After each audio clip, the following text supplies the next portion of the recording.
I will start talking about Tableau Public, how to enable your Tableau Public.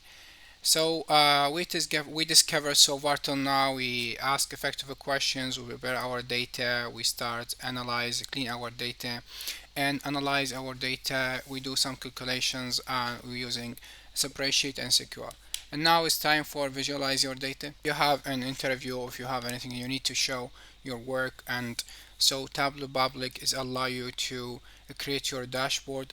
But there's two main things you have to know. First, Tableau Public, you have to share a dashboard online. So if you need to share it internal between your coworkers, you have to pay Tableau Public Server or Tableau Cloud.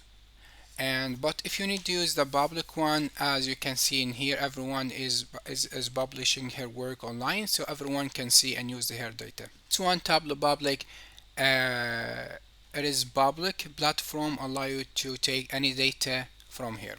I will leave the link in the description below.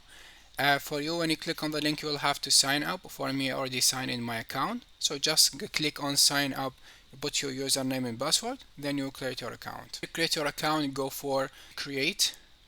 And the create button, you'll have to download Tableau desktop. If you need to download it on your desktop, you have to put just your first name and last name, email, password, and Netherlands. Click download the app, and you'll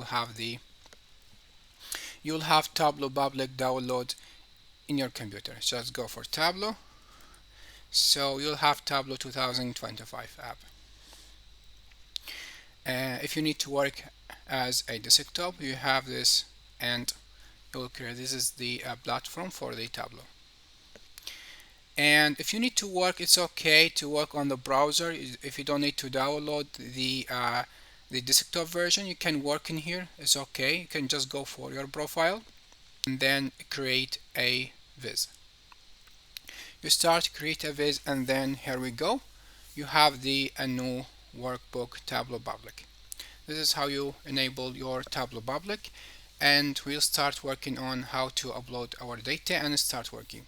So if you need to upload a publicly data, is already, as we said, so we already we have all the data in here. If you do need to use anyone, for example, it's gonna go for Google. I need to use, this is world happiness data, so just click on it, and here we go. As me check the data, not the plot, go for basic table. I have the world happiness from 2015 2017. So if I need to use this data, all I have to do just click on make a copy, and this data will go directly to my account. And here we go, world happiness Google career certificate. So I have this data, and if I need to start working on, so work on make a new sheet, and then take this country, throw it here, and this is how we start working on the Tableau Public. That's just the beginning. We'll work in details how to use the data online and use our own data CSV file. So see you on the next video.